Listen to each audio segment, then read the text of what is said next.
The following talk is about a very relevant piece of technological legacy of our human race.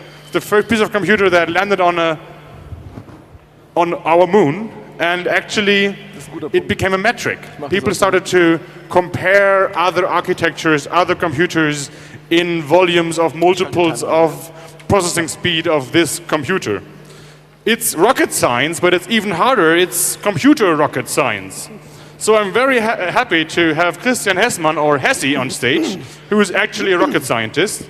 And for the computer part, we have Michael Steil, who is the founder of the Xbox Linux project and has gathered with this project and many others lots and lots of experience around architectures of computers. So please give a warm round of applause for the Ultimate Apollo Guidance Talk.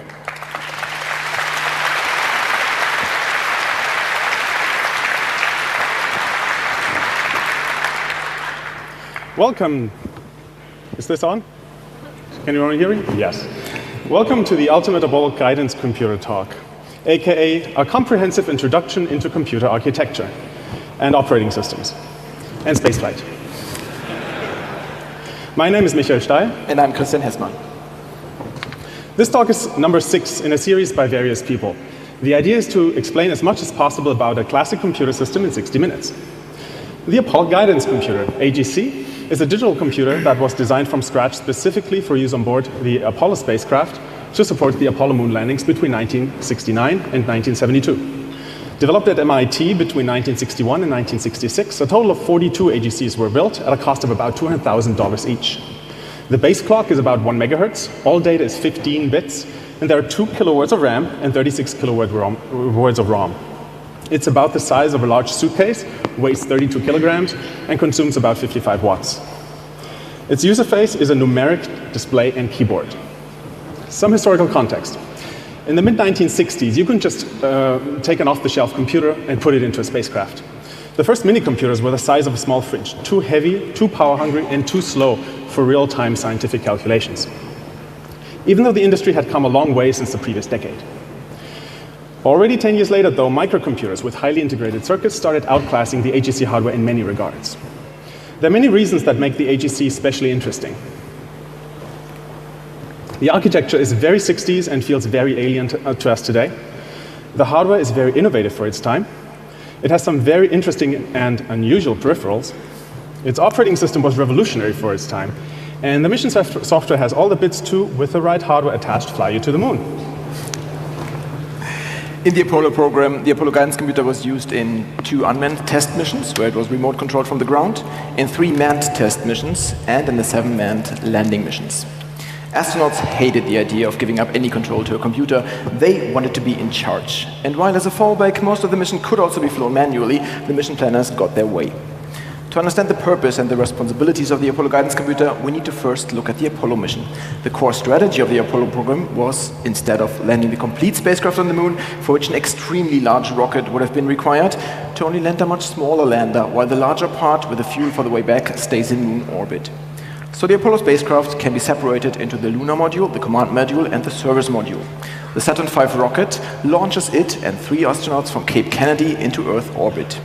By accelerating at the right time, the translunar injection moved the spacecraft into a so-called free return orbit. By just coasting, it would travel around the moon and back to Earth. Right at the beginning of this 3-day journey, the command and service module extracts the lunar module and docks with it. By braking on the far side of the moon, the spacecraft enters lunar orbit. After 2 of the astronauts have climbed into the lunar module and after undocking, the lunar module brakes. This is called powered descent. And lands. After taking off again, the lunar module rendezvous with the command and service module, and the 2 astronauts from the lunar module climb into the command module, and the lunar module is jettisoned. The remaining command and service module accelerates at the far side of the moon for a trajectory towards Earth. For entry, only the command module remains. By the way, these excellent visualizations are from Jared Owen's How the Apollo Spacecraft Works videos, which we can highly recommend. The command and service module and the lunar module each contained one AGC.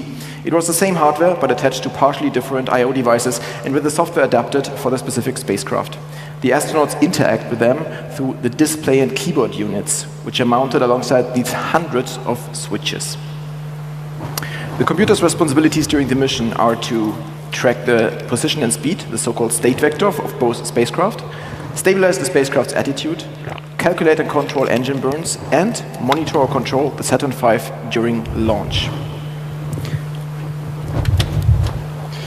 In order to understand how the Apollo guidance computer does all this, we'll look at its architecture, the hardware implementation, some of its interesting peripherals, the system software as well as the mission software. The architecture of the AGC can be described as a von Neumann accumulator machine with 15-bit ones complement big endian arithmetic. So we'll talk about the instruction set, the arithmetic model, and instruction encoding, as well as the memory model, I/O operations and counters, and finally the interrupt model. Machine code instruction sets vary widely. The instruction set of a modern ARM processor, which is mainly optimized for runtime performance, consists of about 400 instructions. Sublec is a language mostly of academic interest that shows that a single instruction can be enough to solve the same problems as all other Turing-complete languages. While a more complex construction set can achieve higher code density and contribute to higher performance, it also generally means that the CPU will be drastically more complex. A computer from the early 1960s consisted of only a few thousand transistors as opposed to today's billions, which is why this is the sweet spot for the AGC.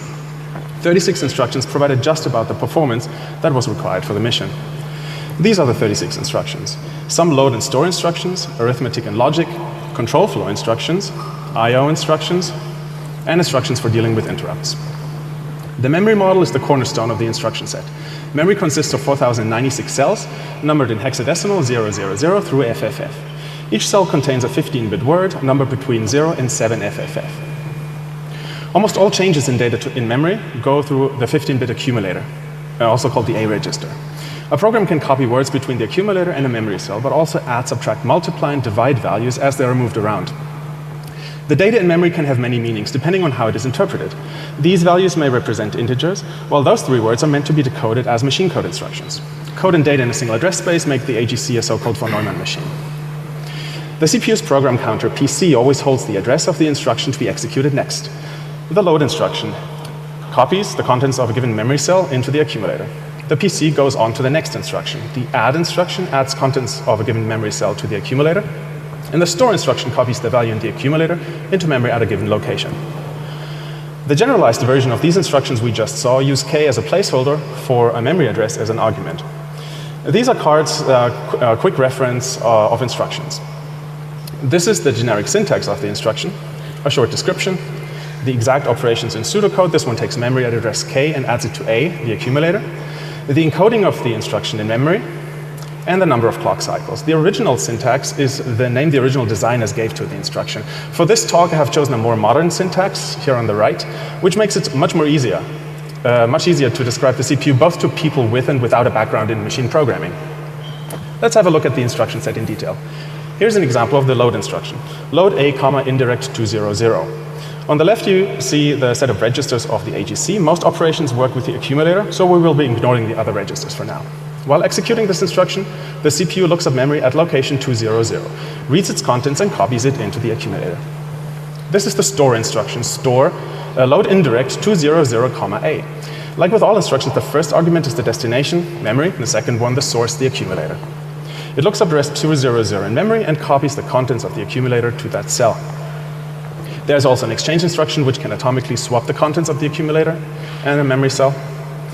The add instruction will look up the contents of a given memory address and add it to the contents of the accumulator and store the result back into the accumulator. And there's a subtract instruction. It takes the contents of the memory address and subtracts it from the contents of the accumulator and stores the result back into the accumulator. The result of a subtraction can be negative, so we need to talk about how negative numbers are expressed on the AGC. Let's look at just 4-bit numbers. 4-bit unsigned integers can express values from 0 to 15.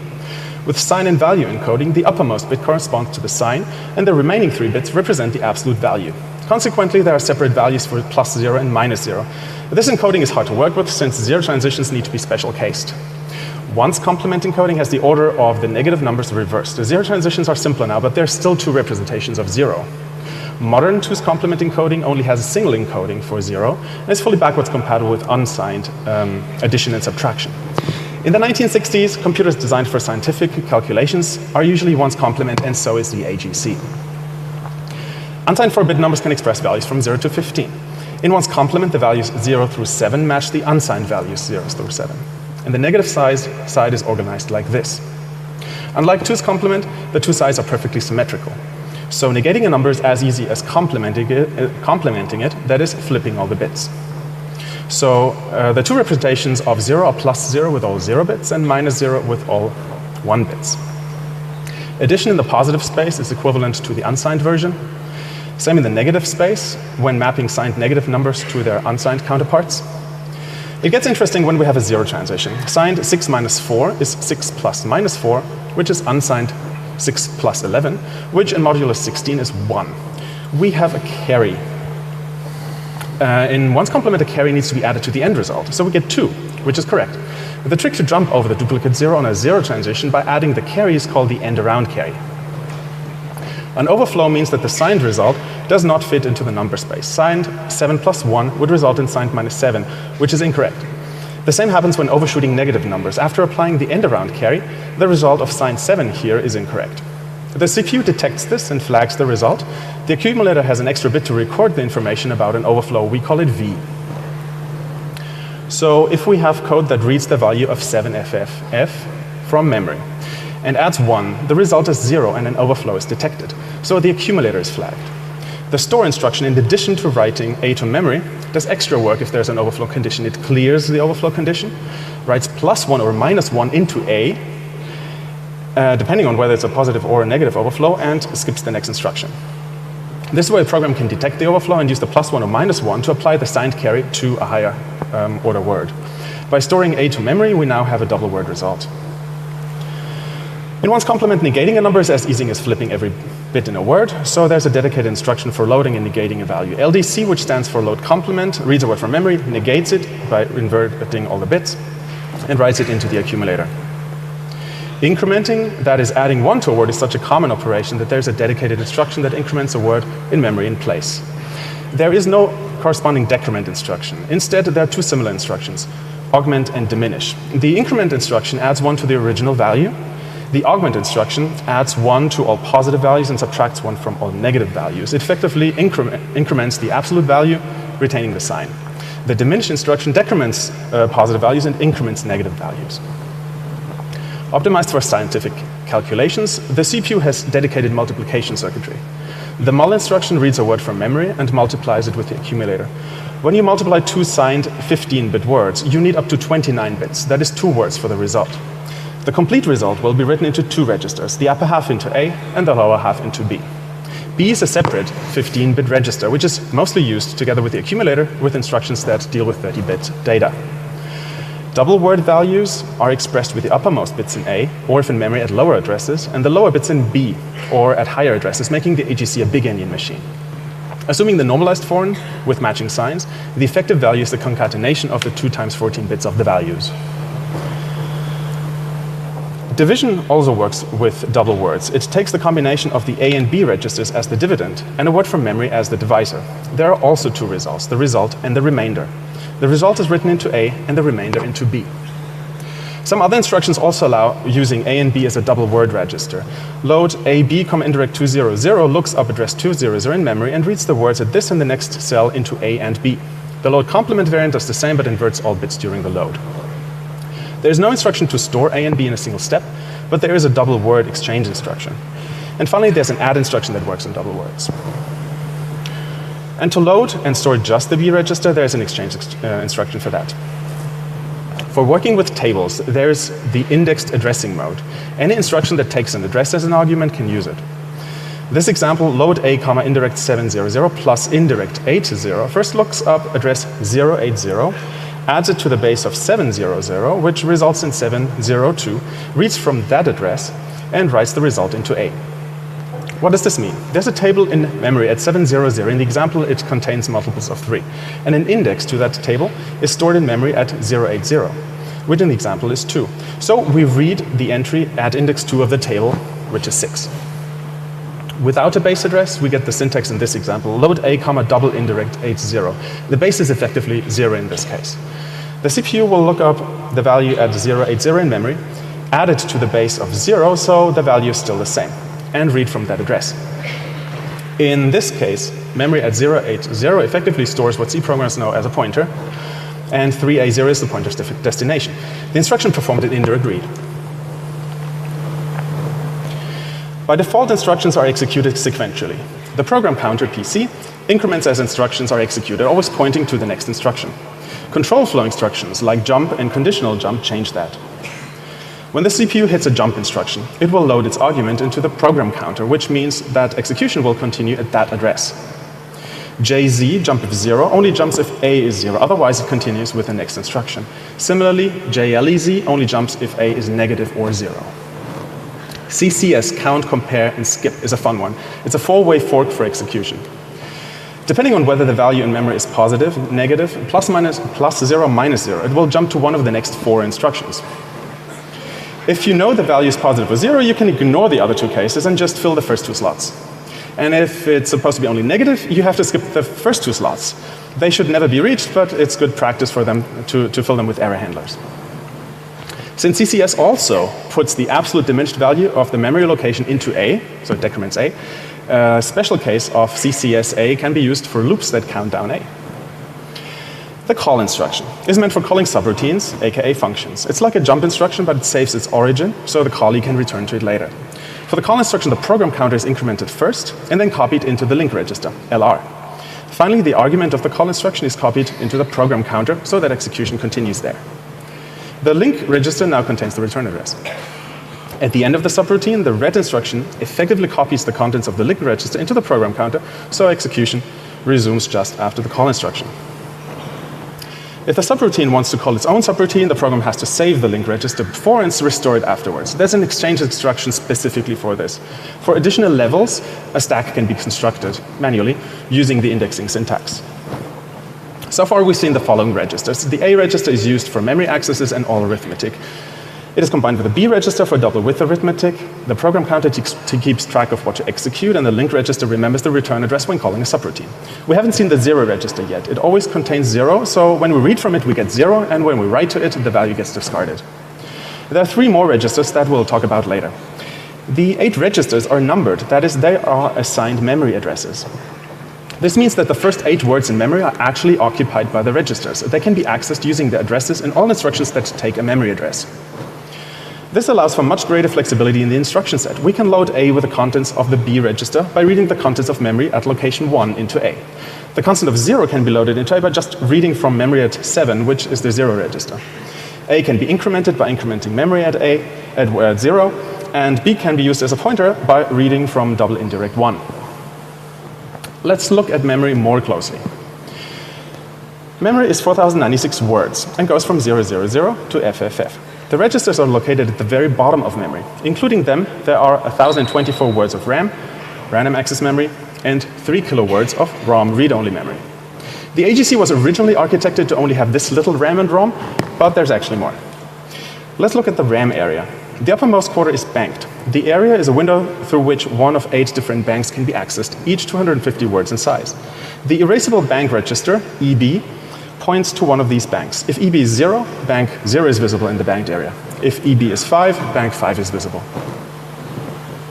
Addresses in the fixed area always represent the same RAM cells, but these are not additional cells, but the same as banks 0, 1, and 2. This means that there's a total of 8 times 256 words of RAM, 2 kilowords. ROM is organized similarly. The lower kiloword is banked. The fixed bank register FB selects one of the 32 banks.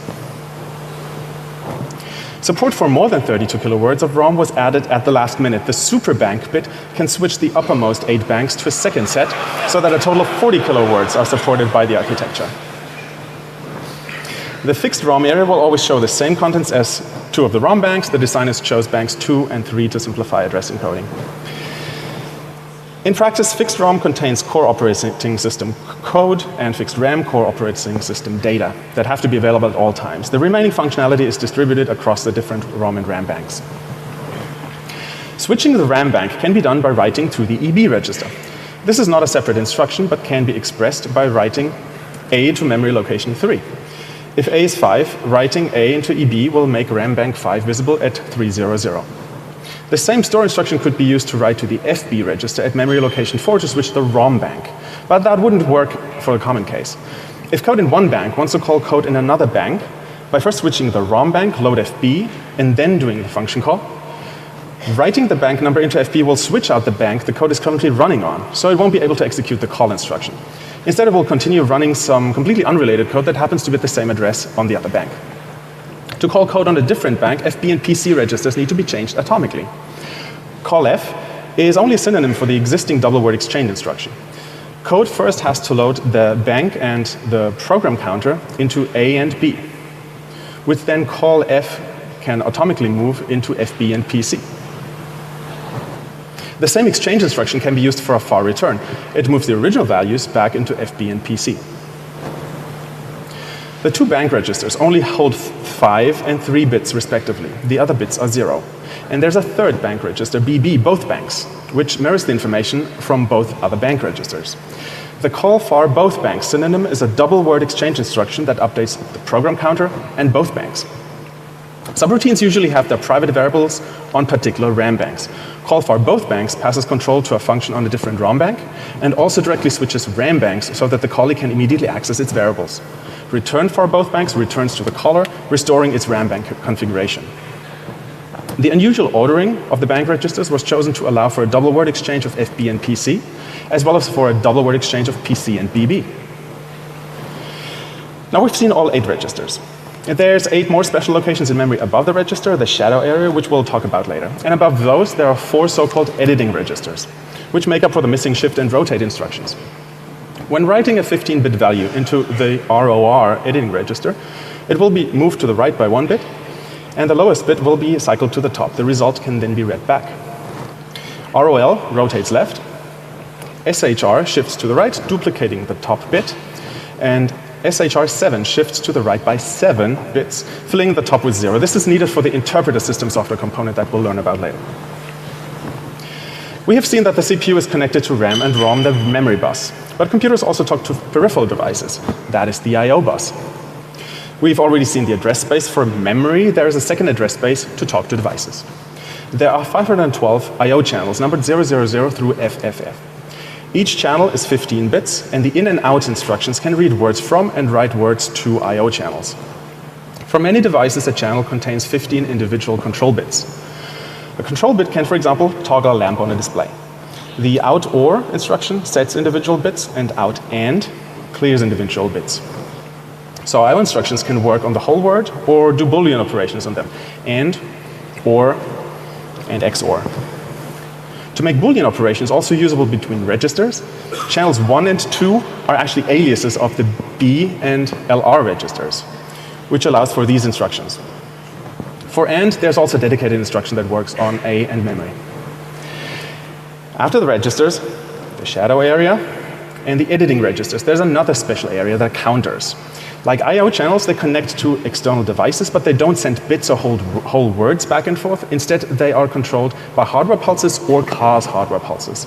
On every pulse, time 1 gets incremented, for example, while other counters take the number stored into them by code and count down, generating pulses. When I/O devices need to signal the CPU, they can interrupt normal execution. Next to the program counter, which points to the next instruction, there's the instruction register, which holds the current opcode. When an interrupt happens, the CPU copies PC into a special memory location PC prime and IR into IR prime, and then jumps to a magic location depending on the type of interrupt, in this example 814. When the interrupt handler is finished servicing the device, the IRET instruction will copy PC prime and IR prime back into PC and IR, so execution will continue at the original location. Memory locations 8 through hex F are shadows of the 8 registers. PC and IR are automatically saved by interrupts, and the remaining registers need to be saved by software if necessary. The overflow condition flag cannot be saved or restored. So while there's an overflow condition, until the next store instruction, which resolves the overflow, interrupts will be disabled. The 11 interrupt handlers have to reside in fixed ROM starting at 800. There are 4 words for each entry. Typical interrupt entry code saves A and B, loads A and B with the bank and PC of the actual handler, and jumps there. Interrupt 0 is special. It's the entry point on reset. Next to the interrupt return instruction, there's an instruction to cause an interrupt in software and instructions to enable and disable interrupts globally. There's one more special memory location, at hex 37, the watchdog. This location needs to be read from or written to at least every 0.64 seconds. Otherwise, the hardware will decide the system software is unresponsive and cause a reset. Now we've seen the instruction set. And in the examples, we've seen the codes that represent instructions in memory. Let's look at how the encoding works. For the load instruction, the upper 3 bits are the opcode representing the load A, and the remaining 12 bits encode the address. This allows for a total of 8 instructions, but there are more than 8 instructions. RAM addresses always start with 00, and ROM addresses start with anything but 00. So the store instruction, which only makes sense on RAM, only needs to encode 10 address bits instead of 12, making room for another 3 RAM-only instructions. The same is true for the increment instruction, which makes room for 3 more, as well as CCS, which shares an opcode with jump, which only works on ROM addresses.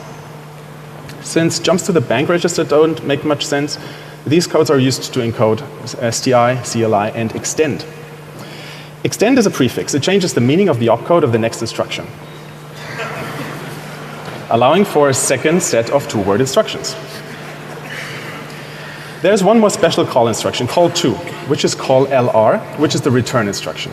But the CPU doesn't special case this one. Return is a side effect of calling memory at location 2. It executes the instruction encoded in the LR register. The 12-bit address with the leading zeros decodes into another call instruction, which transfers control to the return address. Indexed addressing is achieved by using the index prefix. An indexed instruction consists of 2 instruction words, index and the base instruction. The address encoded in the base instruction is the base address, and the index instruction encodes the address of the index. Index is an actual instruction. The CPU reads from the given address, 080 in the example, then adds its value, 3, to the instruction code of the following instruction, 3700, which is stored in the internal IR register. Then it uses the resulting instruction code 3703 for the next instruction, which is a load from 703, the effective address. If an interrupt occurs after the index instruction, that is no problem because IR contains the effective instruction code, which will be saved into IR prime and restored at the end of the interrupt handler. Finally, there's one index encoding with a special meaning. When the address looks like it's referencing the shadow instruction register, it's an interrupt return instruction. Looking at the instruction set architecture as a whole, there are many quirky and unusual features when compared to modern architectures. It uses 1's complement instead of 2's complement. It has no status register. The overflow flag can't even be saved, so interrupts are disabled until the overflow is resolved. The store instruction may skip a word under certain circumstances. The CCS instruction can skip several words and can be outright dangerous if the instructions following it use prefixes. There are no shift or rotate instructions, but magic memory locations that shift and rotate when writing into them. Most Boolean instructions only work on I/O channels. Indexing is done by hacking the following instruction code, and the architecture has no concept of a stack. Indexing has to be used if one is needed. This was the architecture of the Apollo Guidance Computer. Now let's look at how this architecture is implemented in hardware. The hardware implementation runs at 1 MHz, is microcoded, and uses integrated circuits, core memory, and core rope memory. We'll look at the block diagram and how instructions are implemented in microcode, and then about how the schematics map to integrated circuits on modules on trays. This simplified block diagram shows the AGC at the hardware level. Each box contains on the order of 500 logic gates. The dotted lines are wires that move a single bit of information, and the solid lines are 15 wires that move a data word. These units deal with timing and control. And these are the central units. The central register unit stores A, B, link register, and program counter. And the arithmetic unit can add and subtract numbers. And the memory components deal with RAM and ROM. The main clock of about 1 MHz feeds into the sequence generator, which keeps cycling through 12 stages, which is 1 memory cycle, MCT. Instructions usually take as many memory cycles as they need memory accesses, so load, add, and store take 2 cycles, and jump takes 1. The sequence generator contains a collection of 12-step microprograms for each MCT for each instruction, like this one for the load instruction. In each step, the entries send control pulses to the other units, which are connected through the write bus. The control signal WA, for example, instructs the register unit to put the contents of A onto the write bus, and RA makes it read the value on the bus into A. Memory is also connected to the write bus. WS will copy the bus contents into the memory address register, and RG and WG will read and write the G register, which buffers the cell's value after a read and before a write. So in stage 7, for example, RG puts the memory buffer onto the bus, and WB writes the bus contents into the temporary G register. And in T10, B gets put on the bus and it gets read into the A register. At the beginning of every memory cycle, the hardware sends the memory address S, usually what's encoded in instruction, to memory and copies the contents of that address into G. In the second half of the MCT, it stores G back into the same cell. So if we show memory timing next to the microcode as well as the pseudocode version of the load instruction, which is easy to read, we can see it loads the value from memory into G, copies it into B, and then copies it into A. More interesting is the exchange instruction. It saves A to B, reads memory into G, copies the result into A, copies the old value into G, and stores that G into memory. Division, for example, takes several MCT, and its microprogram is way more complex. But there are more microprograms than the ones for the machine instructions. Since there's only a single adding unit in the whole computer, incrementing and decrementing the counters is done by converting the pulses into special instructions that get injected into the instruction stream. There are 14 of these so-called unprogrammed sequences with their own microprograms. Some count or shift, some are for interacting with debugging hardware, and these two control interrupt and reset sequences. The complete schematics are publicly available and fit on just 49 sheets. The whole implementation only uses a single type of gate, a 3-input NAND gate. 2 of these are contained in one integrated circuit, and about 100 of these ICs form a logic module. 24 logic modules and some interface and power supply modules are connected together in tray A, which also contains the I/O and debug connectors. Tray B contains various driver and amplifier modules, as well as RAM and ROM. RAM is implemented as magnetic core memory, which stores bits in magnetized toroids. Reading a bit clears it, so the memory sequencer makes sure to always write the value again after reading it. Without mass storage like tape, the AGC has an unusually high amount of ROM. Core rope memory encodes bits by wires that either go through or past a ferrite core. The 500,000 bits per computer were woven completely by hand. Trays A and B are put together like this and hermetically sealed, making for a rather compact computer. This is its orientation when installed in the spacecraft, with the 6 ROM modules accessible so they could in theory be replaced during the mission. And that was the hardware part. Next, let's look at the devices.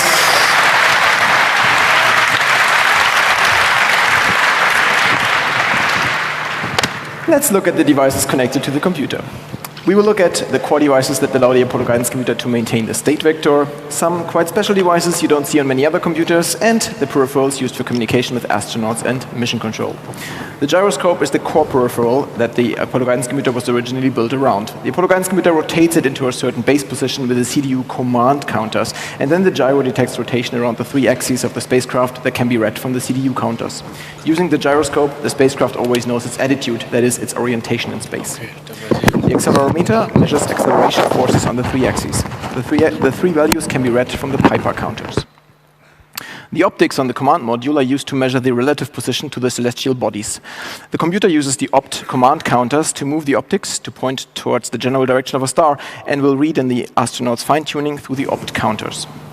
The landing radar sits at the bottom of the lunar module and measures the distance to the ground. The radar opt interrupt will be triggered whenever a new measurement is available, and the RN red counter contains the new value. The lunar module's rendezvous radar measures the distance of the command and service module during rendezvous. After setting the 2 angles in the CDU-T and CDU-S counters to point it towards the other spacecraft, it will automatically track it and cause radar opt interrupts when new data is available, which can be read from the RN red counters. The command module, the service module, and the lunar module all contain reaction control system, RCS jets, that emit small bursts for holding or charging the attitude. On the lunar module, there's 1 bit for each of the 16 jets. Setting a bit to 1 will make the jet fire. The system software uses a dedicated timer, time 6, and its interrupt, T6 rupt, for timing the pulses. The user interface is provided by the so-called DIS key, which stands for Display and Keyboard. It has 19 keys, 15 lamps, and several numeric output lines. Keys generate the keyrupt interrupt, and the key number can be read from the key in I/O channel. The numeric display is driven by the out/O channel. There is bidirectional digital radio communication on S-band between mission control and each spacecraft at a selectable speed of 1.9 or 51 kilobits per second. Data words from mission control show up in the in-link counter and trigger interrupt abrupt.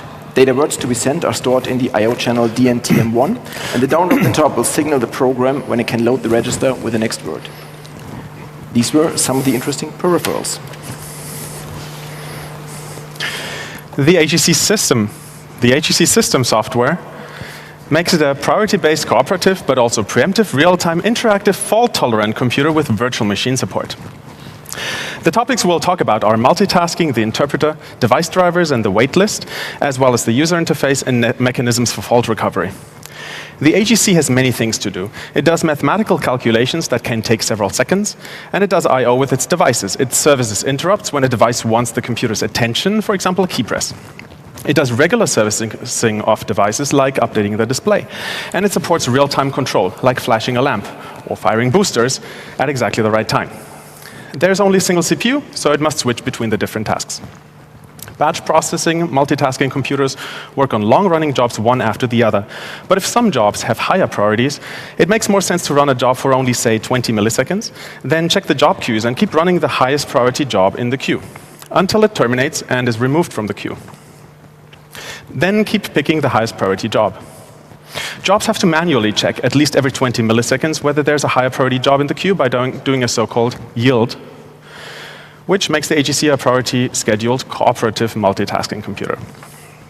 A job is described by a 12-word data structure in memory that contains the PC and both banks register that point to where the job will start or continue running, as well as a word with a disabled flag in the sign bit and a 5-bit priority.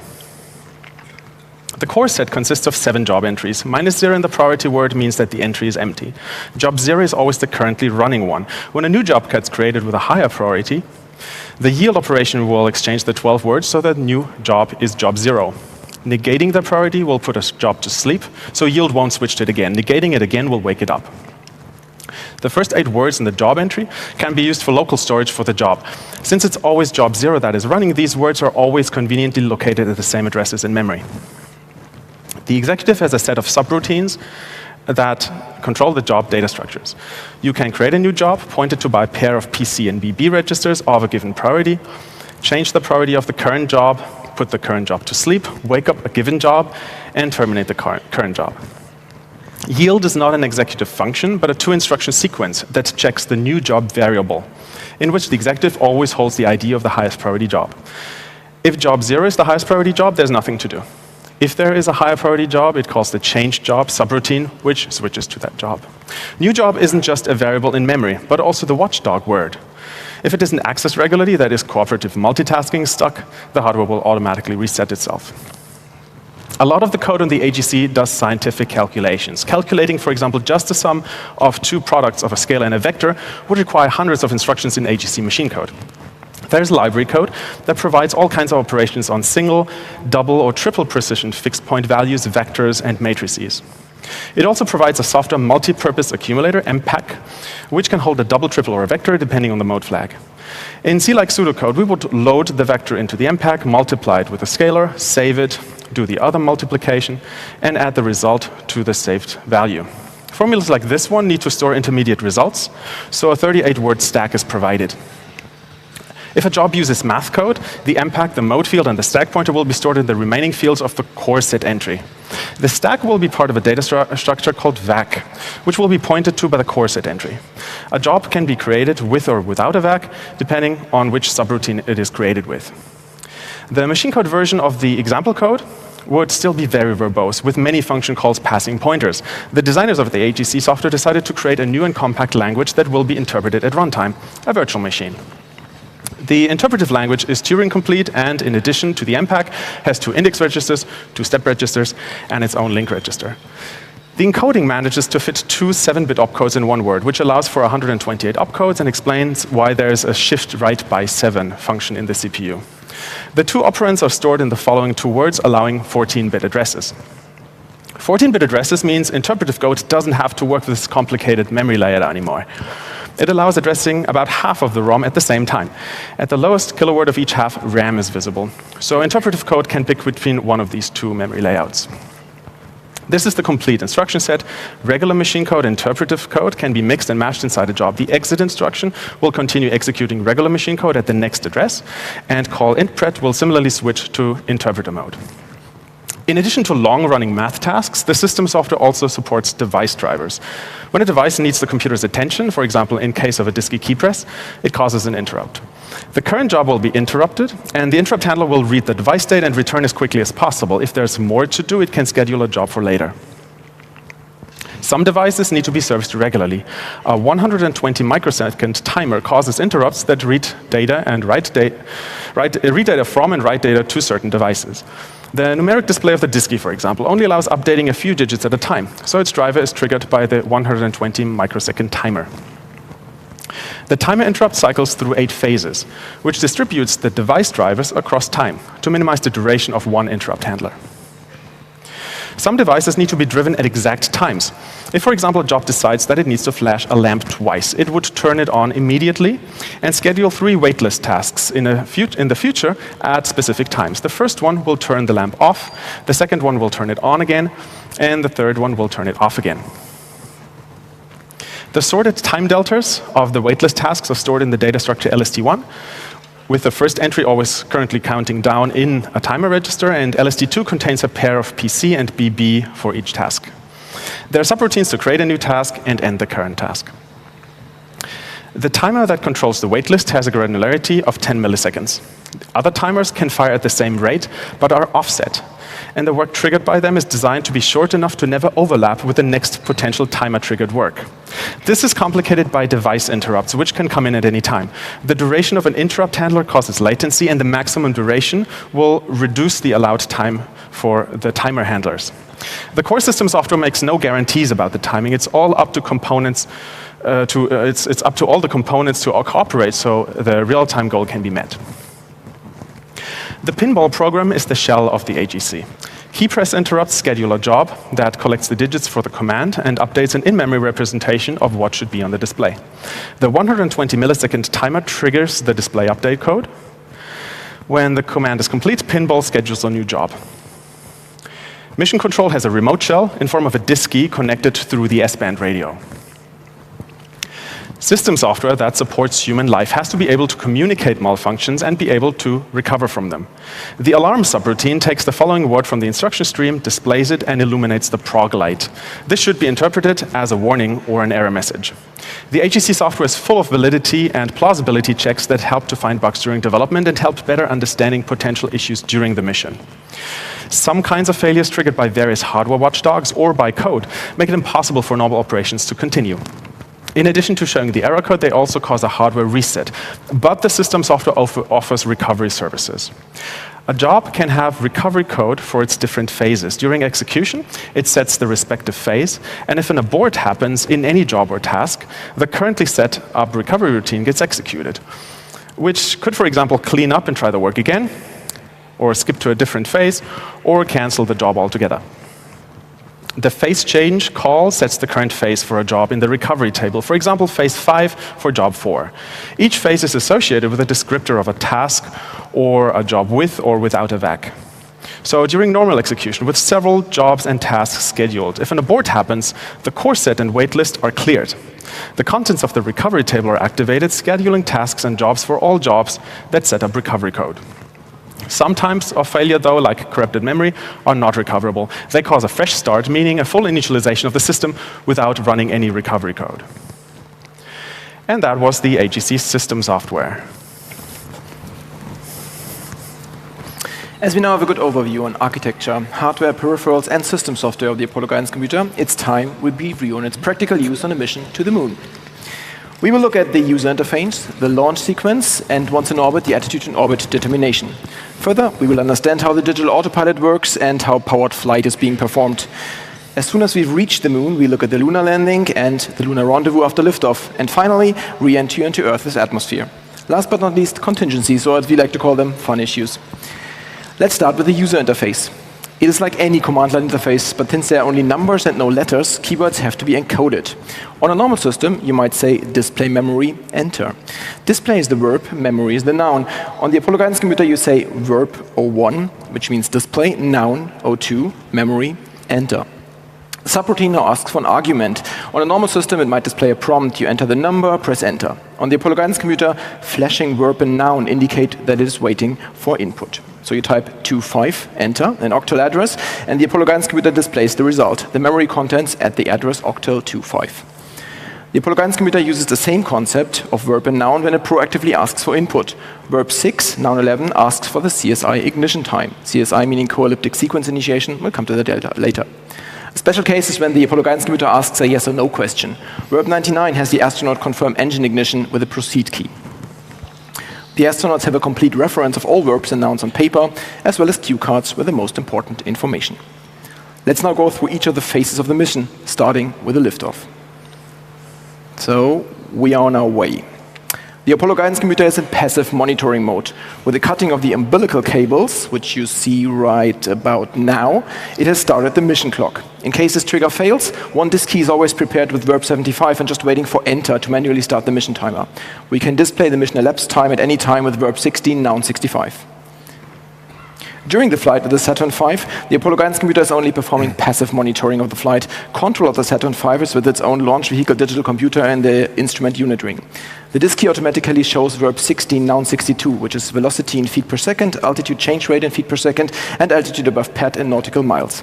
Note that the units and the position of the decimal point are implicit.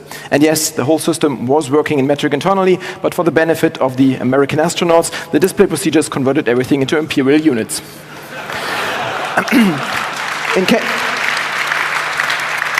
In case of problems with the Saturn computer, the Apollo Guidance Computer can take over full control of the launch vehicle. In extreme cases, astronauts could even steer the whole stack into orbit themselves with the hand controller. In case you ever wanted to manual control a 110-meter tall rocket with more than 30 million Newton of thrust, this is your chance. In less than 12 minutes, we've gone through the first and second stage and are using a small burn from the third stage to get us into a 185-kilometer orbit, which circles the Earth every 88 minutes. But how do we know where we are in the right orbit? Well, the Apollo Guidance Computer, as well as mission control, are monitoring position and velocity, because to get where we want to be, we first need to know where we are. To be able to navigate in space, we need to maintain our three-dimensional position and our three-dimensional velocity, the so-called state vector. Let's start with the determination of the position. For this, we need a telescope and a space sextant. The space sextant is very similar to an 18th century nautical sextant. Position is determined by measuring the angle between the horizon and a celestial body. As a horizon, we can either take that of Earth or Moon. And celestial bodies, well, we are in orbit, we are surrounded by them, so let's just pick one. Luckily, the Apollo Guidance Computer already knows the position of 45 of them. The whole optics hardware in the command and service module can be moved to point in the general direction of Earth or Moon. With the launch of Program 52, we command the Apollo Guidance Computer to rotate the spacecraft to point one axis of the sextant, the so-called landmark line of sight, LLOS, to the nearest body, which is Earth or Moon. The astronaut then uses the optics systems to exactly align the horizon to the LLOS. With a telescope, the astronaut looks for one of the known stars, points the starline to it, and let the Apollo Guidance Computer read the trunnion and shaft angle. Repeating this one or more times in a different plane gives a three-dimensional position of the vehicle in space. In the lunar module, on the other hand, the whole optics hardware was trimmed down for weight reduction. Any alignment requires rotation of the lunar module. This is mostly used to determine the landing site and support the rendezvous maneuver. It even lacks the software to perform positioning in translunar space. As we're moving, our position changes all the time. But after 2 location fixes, as long as we're coasting, we're able to establish our speed and can determine future positions by dead reckoning. As position and velocity are known, future positions can be extrapolated. Unfortunately, linear extrapolation doesn't work in space, as we have gravitational forces which bend our path. Thankfully, there are 2 mathematical models implemented in the Apollo Guidance Computer. Conic integration, based on the Keplerian orbit model on the left, which assumes one perfectly round gravitational body influencing our flight path, and Encke's integrating method for perturbation, considering multiple bodies with gravitational imbalances. I think this helps to understand why we need a computer on board and can't just fly to the moon with a hand controller. As we see, the Apollo spacecraft is perfectly capable to fly on its own, but in the end, NASA decided that the primary source for state vector updates shall be mission control in Houston, measured with 3 ground stations. Remote programming is done with the Apollo Guidance Computer in idle and running Program 27. Mission control can use its link via S-band to update the state vector. But there's one thing mission control doesn't know better than us, and that's attitude. Attitude is the orientation of the spacecraft in its 3 axes. Starting from a known attitude, we have to ensure that we can measure any rotation on any axis. That's what gyros are for. They are one of the major components of the IMU, the Inertial Measurement Unit. 3 gyroscopes, 1 per axis, measure any rotation and provide their data to the Apollo Guidance Computer to keep track of the attitude of the spacecraft. Before we leave Earth orbit, let's quickly discuss the digital autopilot. It is the single biggest program in the Apollo Guidance Computer with about 10% of all the source code, both in the command and service module as well as the lunar module. The implementations for each vehicle are significantly different, though, due to different flight modes, thruster sets, and symmetry of vehicle. As there's no friction in space, the tiniest event would constantly make the spacecraft rotate. The digital autopilot of the Apollo Guidance Computer uses the jets to maintain the attitude within certain thresholds, so-called dead bands.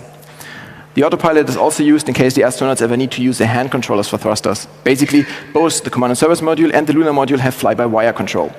As any thruster could break at any time, the autopilot is capable of calculating the ideal burn mode even with a reduced number of thrusters. It has some simple algorithms for center of gravity and weight distribution as well, which are taken into account in calculating thruster maneuvers. It can do more than that, though. Give it a new attitude and it will calculate the most efficient transfer vector to reach the new attitude. In certain flight modes, it might be required to have a stable rotation, be it for temperature control, monitoring of the landing site, or other reasons. The autopilot supports stable, constant rolling, which can be directly activated.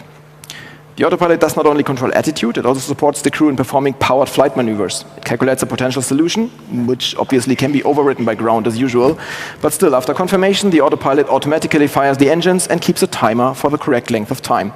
It does not measure the results of the burn, though. For powered flight, obviously, dead reckoning isn't correct anymore, so the Apollo Guidance Computer contains a subroutine called average G, which takes the input from the IMU, meaning gyro and accelerometer, to compute the change to the state vector. Now that we know how to orient ourselves and how to control the spaceship, it's time we fly to the moon. Usually, the translunar injection happened in the middle of the second orbit around the Earth, so around 2 hours, 45 minutes into the flight. This is still performed by the 3rd stage of the Saturn V, so the Apollo Guidance Computer once again should only have a passive role here by monitoring the translunar injection with a dedicated program P15. After separation from the S4B, we are on our way. Since the next interesting phase is the lunar landing, let's get right to that one. Once in lunar orbit, separation between the command and service module and lunar module happens 4 hours and 45 minutes before landing. On the lunar module, directly afterwards, rendezvous equipment like radar, strobe, and VHF are tested, as well as the IMU, which is realigned. Additionally, there's lots of preparation work on the lunar module. One of the main tasks is to prepare the Abort Guidance System, AGS, which is another, more simpler computer that is able to get the lunar module with the astronauts back into orbit and safely dock with the CSM in case of an emergency. Let's get back to powered descent. The lunar module AGC has a special program for that one, P63, braking phase. The landing radar is switched on and updates the state vector. The Apollo Guidance Computer controls the burn to reach the correct corridor towards the surface with a minimal amount of fuel. This is fully automatic. The astronauts just sit along for the ride. The lunar module is oriented with its descent engine towards the moon. Visibility for the astronauts is close to 0. The second program, P64, starts automatically at around 8,000 feet. The lunar module is pitched so that the astronauts can actually see the ground, and the lunar module commander is getting a better understanding of the landing site and can search for a suitable spot. The third program, P68, keeps the lunar module in a stable attitude above the surface, and the commander manually adjusts the height in 1 feet per second increments to slowly descend to the surface. Ideally, at that point, the horizontal movement of the lunar module should be 0. After touchdown, the crew manually activates program 68, which confirms to the Apollo Guidance Computer that yes, we have indeed landed, ensures that the engine is switched off, terminates the average G routine, and sets the autopilot in a very forgiving setting to avoid any corrections when it measures the rotation of the moon. The autopilot is not completely switched off, though, as the astronaut might need it in case of an emergency ascent. Well, we are on the moon, we do the usual stuff, small step for man, jump around, plant a flag, and we then skip directly to the interesting bits, which is liftoff and rendezvous. The rendezvous technique was developed in the Gemini project. Here you can see the Agena rendezvous target in Earth orbit. It follows the principle of an active vehicle, in this case the lunar module, which follows the command and service module and approaches it from below on a slightly faster orbit. There were actually 2 different ways for rendezvous. A more conservative method called co-elliptic rendezvous, which required 1.5 orbits for the lunar module to reach the command and service module, but gave ample opportunity for monitoring progress, mid-course corrections, and orbit scenarios. And a more risky direct rendezvous method, which directly aimed the lunar module towards the command and service module, taking less than 1 orbit until docking. This one was used starting from the Apollo 14 mission, as mission control had more experience and aimed for the shorter, less fuel-intensive method. Preparation had to start 2 hours before liftoff. We have to align the IMU, and we visually monitor the orbit of the CSM and calculate the rendezvous data. The Apollo Guidance Computer has program 22 CSM tracking for this purpose. At liftoff minus 1 hour, we start program 12, powered ascent, and feed it with the necessary data, liftoff time and velocity targets. The Apollo Guidance Computer performs the countdown, asks for confirmation, we proceed, and we have liftoff. The trip into orbit takes only 7.5 minutes, but depending on which method for reaching the target orbit was used, it takes us either 1.5 or 3.5 hours to come up behind the command and service module. During that time, program 20 is running all the time, measuring the state vector of the other vehicle, the command and service module, via various peripherals like rendezvous radar, VHF antenna, and the optics system for visual alignment. It calculates the necessary corridor and respective maneuvers required to get the lunar module into an interception course. Multiple other programs run in parallel to perform the necessary mid-course burn maneuvers. On the command and service module, the pilot is actively tracking the lunar module the whole way up to orbit. The command and service module's computer is calculating the state vector of the lunar module to take over the role of the active vehicle in case anything goes wrong. The approach of the lunar module stops at 50-meter distance, at which point it rotates to point its docking target on top towards the command and service module. At that point in time, the command and service module takes over the active role and activates program 79, Final Rendezvous, which slows down the command and service module to close the distance until docking. Seconds before contact, the autopilot on both spacecraft is switched off to avoid both trying to correct the attitude of the combined spacecraft. So far, so good. Time to go home with the Trans-Earth injection. We feed the Apollo Guidance Computer with Earth orbit parameters and let it calculate the burn, which is then activated and controlled. Any kind of potential mid-course corrections are performed the exact same way. Once in orbit around Earth, re-entry parameters are calculated on ground and transferred to the Apollo Guidance Computer via S-band uplink. The first entry program, P61, entry preparation, starts at entry minus 25 minutes. Various landing parameters are requested, like latitude and longitude of the splash zone, as well as the velocity and angles to enter the atmosphere. Entering and confirming these values completes program 61 and starts program 62, which basically asks the astronaut to perform a checklist for manual command module, service module separation, which is not controlled by the Apollo Guidance Computer. After that has been performed, it switches automatically to program 63, entry initialization. At that point, the autopilot is taking care of thruster control to break the command module out of its orbit into Earth's atmosphere. The main program for re-entry is program 64, entry, which starts automatically. Program 64 monitors the trajectory and splashdown location and determines the best entry solution and potential velocity reduction by invoking two specific programs, either P65, entry up control, which basically makes the command module surf on the atmosphere to reduce speed and extend the range, or Program 66, entry ballistic, throwing us through the atmosphere like a cannonball. The right mixture of the two is decided by Program 64. The last program, Program 67, final phase, performs the final maneuvers to the splash zone. The following steps, like parachute deployment and so on, are not done by the Apollo Guidance Computer, but by the ELSC, the Earth Landing Sequence Controller. The job of the Apollo Guidance Computer is done before deploying the parachutes. So this was a beautiful nominal mission. What can go wrong? Well, let's start with Apollo 11, which had a 1202 program alarm during powered descent. Normally, programs during powered descent use about 85% of the processing power of the computer, but due to an incorrect power supply design, the rendezvous radar generated an additional 12,800 involuntary instructions per second, ironically amounting to the exact additional 15% load. Due to the cooperative multitasking, a queue of jobs built up, which resulted in an executive overflow and the 1202 alarm. The operating system automatically performed a program abort. All jobs were cancelled and restarted. All of this took just a few seconds and landing could commence. Next, Apollo 13. They had an explosion of the oxygen tank in the service module at 55 hours, 54 minutes, 53 seconds. 320,000 kilometers from Earth. Fortunately, they could make use of the free return trajectory to get the astronauts back to Earth, but they had to move to the lunar module to survive, as the command and service module was completely shut down, including its Apollo Guidance Computer. The IMU settings needed to be transferred to the lunar module system first, adapted to the different orientations of the spacecraft. The manual burns and the mid-course corrections were actually done with the abort guidance system on the lunar module due to power constraints with the Apollo Guidance Computer. Successful reboot of the command and service module computer was luckily done hours before re-entry. And last but not least, Apollo 14, which had a floating solder ball in the abort button, which might lead to an unwanted activation of abort, therefore putting the lunar module back into orbit. This was solved within hours by reprogramming the Apollo Guidance Computer to spoof the execution of a different program, which was not listening to the abort button during the powered descent. Real abort activation, though, would have to be manually activated via the disk key. So this was an overview on how the mission software was used on a flight to the moon and back.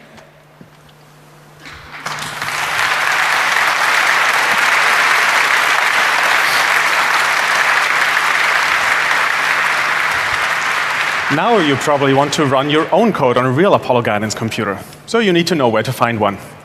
42 computers were built total. 7 lunar module computers crashed onto the moon. 3 lunar module AGCs burned up in the Earth's atmosphere. 11 command module computers returned. They're all presumably parts of museum exhibits. And 21 machines were not flown. Little is known about those. One is on display at the Computer History Museum in Mountain View, California, but it is missing some components. Luckily, several emulation solutions are publicly available, as well as a tool chain. And the complete mission source, originally the size of a medium-sized suitcase, is available on GitHub.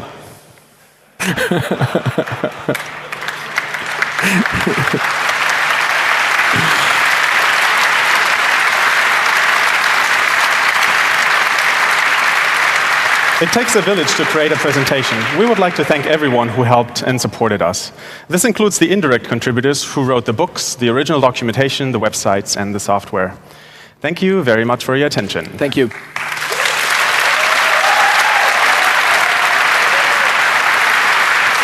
Good, Mama.